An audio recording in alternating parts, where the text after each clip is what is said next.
apparently Razz had been kind of kept on the tube over long because of an incident at Holborn. So, yes. I think it concerned a man on a train in a set of rails, so it was somebody was rolling his own. It's a kind of unjoking thing, but you don't know if that's their excuse. So unlike British Rail, or whatever they are now, they always have leaves on the line. We have people on the other end. Well, the right sort of people. Yes, only the right sort. Yes, they've got to be no longer part of the established society we like to create. You scrounger, you. Right. I meant you. Sorry. I was trying to tell you it's Gordon Brown. The Gordon Brown incident. Man under a train. You can only hope. Right, anyway. It's spring, isn't it? This is called Help Me Always Be in Love. Thing, isn't it, really? Loads of crocuses. Millions of them. All along. It's why Tottenham's broke. It's spent all their money, all their budget's gone on crocuses. Help me, I want to be in love. All day long I've watched you like a spy. I've photographed you from every position, every angle. I hurt inside. Somehow there's pain. Help me. I want to be in love. My mind feels like a cemetery full of dead relationships. My mind feels like a concentration camp. I don't give myself a chance. I'm frightened of real insanity. Not just the everyday stuff that attacks me from the mirror, blind with accusation, but the real McCoy.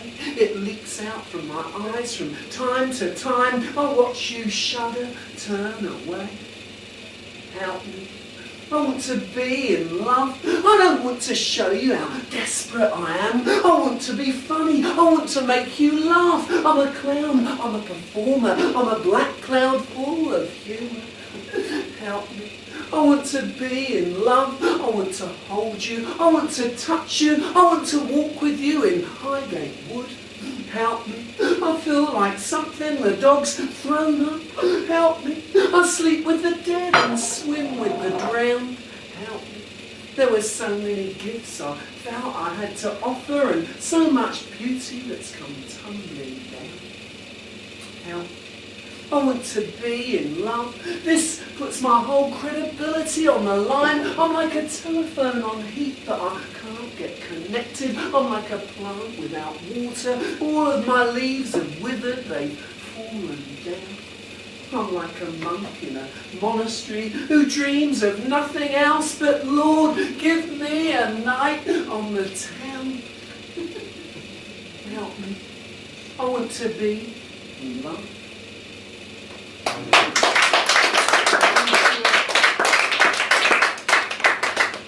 I went into all that description about crocuses and then I forgot the second chorus, which is help me, I want to be in love. The parks are full of daffodils and crocuses, people with dogs, old ladies with bread for the ducks, the trees coming around. But I forgot that. I remembered it afterwards, but it was too late to know that, you see. Then Razz forgot his...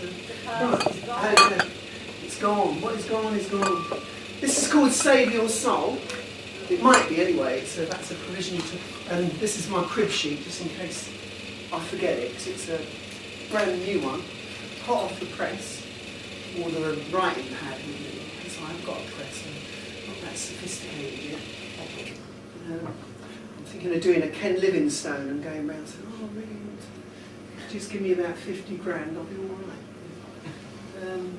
I want to be a poet. I don't want to be a mayor, I want to be a poet.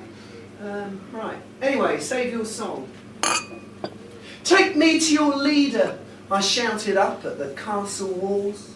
But with an armed guard on either side, I was frog-marched to the dungeon in the arsehole of my mind, then thrown roughly down onto the cold stone floor where my putrid thoughts lay festering like gangrenous porridge.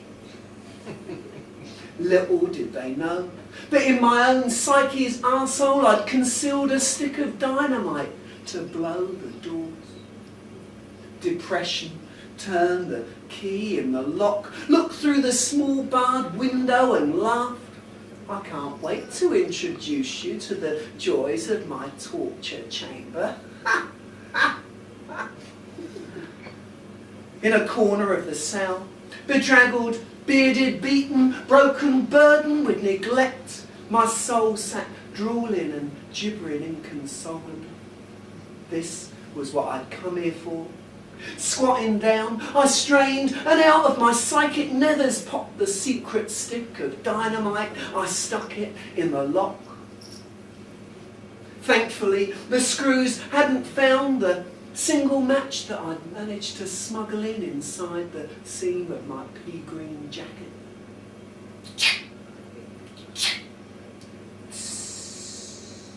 I struck the match, lit the fuse, then clambered clumsily into the corner, carefully covering my cowering soul. There was a loud bang.